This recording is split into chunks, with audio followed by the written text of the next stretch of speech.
Alright, hey everybody, and welcome back to another Minecraft Snapshot, 12W49A. This time we've got a few new changes. First off being, I'm going to start with some small things here, is normally when you right click on a interactive block, you'll just go into the interactive inventory, but if you hold shift and right click, you can place levers, buttons, whatever you want onto the block. This makes it unique for dispensers. I'm going to take that out before I can show you what it is, because you don't know what that is yet. If you right click the lever, it'll set off the block, so it's pretty good. And they also added half slabs for nether bricks, which was something somebody asked for at Minecon, and Jeb said, you know what, I'm going to do it. So here we are with some half slabs for nether bricks, and they work the same as regular slabs. They're just nether bricky, since everything else already has its own nether brick variant, not nether brick, but a half slab variant already. So let's get on to one of the more major changes, and we're going to have to go over to our enchantment table here. We have a change with what can be enchanted. So normally if you go in here you can enchant a sword, but you couldn't really enchant anything else unless it's armor or a weapon. But if you put a book in there, you can enchant it, and since I'm in creative I get infinite leveling. So let's go ahead and put some level 30 enchantments on here, and it's pretty good. It'll give you a bunch of different variations ranging from armor to weapons to bows to whatever you get when you enchant it. And the cool thing about this is, say you were going into a cave and you wanted to save up your money for not save up your money, but save up your experience, but you're going into a cave because you want to do some mining. You can take your experience and put it into a book because you don't want to lose it, because I know when I go into caves I die lots of times and you lose your experience when you do that. So this will help you keep your experience and be able to put whatever enchantments you want onto your different items. The downfall of the books is you can only get one enchantment per book, and it's not specific to weapons or armor. So if you put a sword in here, you could potentially get 2 or 3 enchantments, or armor you could get 2 or 3 enchantments, but with books you can only get 1. But the cool thing though is if you go over to the anvil here and put your sword in, you can put these different enchantments right onto your armors. Even though feather falling, I don't even know. I didn't think you could put that onto swords. Let's go ahead. Do we have? I don't know what punch does, but let's go ahead and put it on the sword. So now we have a sword with punch on it, and I'm not sure if you can. Let's go into the inventory here and grab a piece of armor. Let's grab a chest plate, since we have 2 different types here.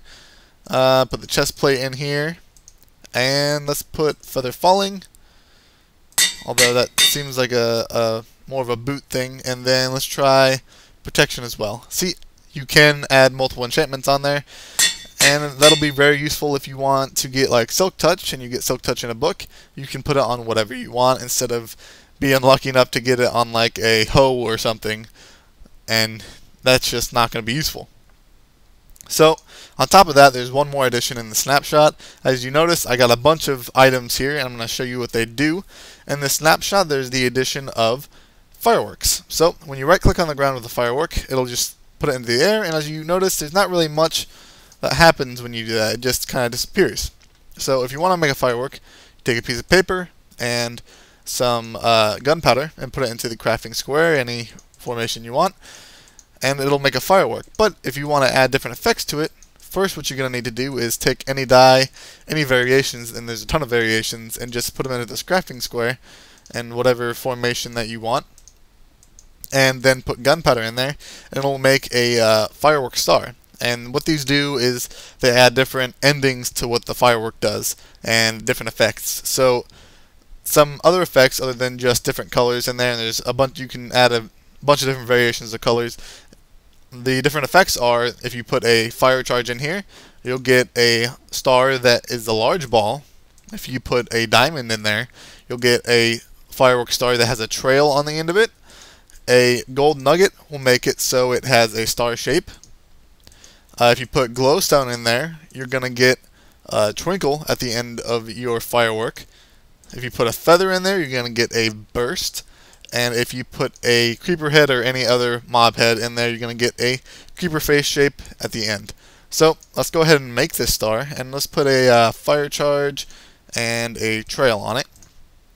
So we have a magenta, green, and cyan firework star with a large ball and a trail on it. And if you wanted to, after you made that, add some different colors to make it fade. So after it does the initial burst, it'll fade into different. You can make it fade into different colors.